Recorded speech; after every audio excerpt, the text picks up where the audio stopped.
Everybody, today I'm going to do a quick video about the deity of Jesus and answering the question about whether or not Jesus claimed to be divine even in the earlier Gospels like the Gospel of Mark. That's the one I'm going to be specifically focusing on today, not Matthew or Luke.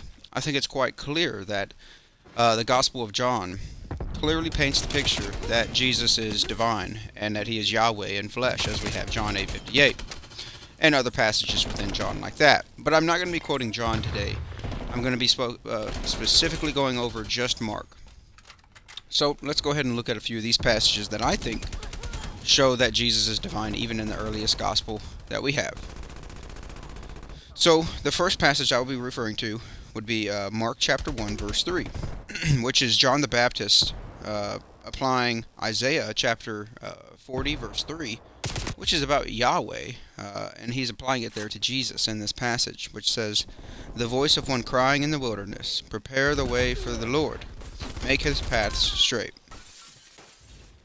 We then see another idea in Mark 1 verses 9 through 11, in which God the Father calls Jesus his beloved Son. This is similar to when Jesus is called the only begotten Son. He refers to himself as the only begotten Son in the Gospel of John.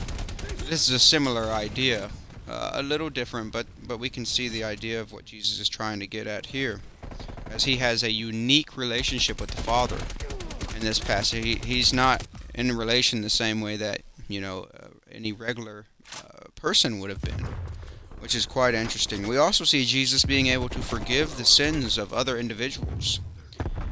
And this is a weird thing because it would be quite different, let's say, like if I were to do something wrong to you, listening to this video, and then I would come up to you and say, "Forgive me for what I've wronged you for."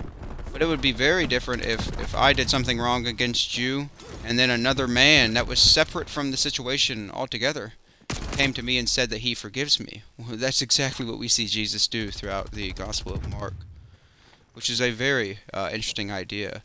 Jesus had the ability to forgive sins, and a Jewish man would have seen that this was a clear, painted picture that Jesus was divine. No one could forgive sins but God alone. We also see Jesus claiming to be the Son of Man of Daniel 7, which is, and I'll get into the latter half of this in a minute, but he claims to be Lord of the Sabbath. So this is from Mark chapter 2 verses 27 and 28. It is said to them, "The Sabbath was made for man, not man for the Sabbath. So the Son of Man is Lord even of the Sabbath." This is an amazing idea because Yahweh is the Lord of the Sabbath, as we see in the Old Testament.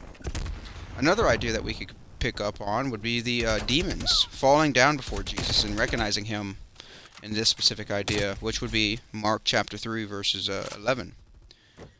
And this is it says, "Whenever the unclean spirits saw him, they fell down before him and cried out, 'You are the Son of God.'"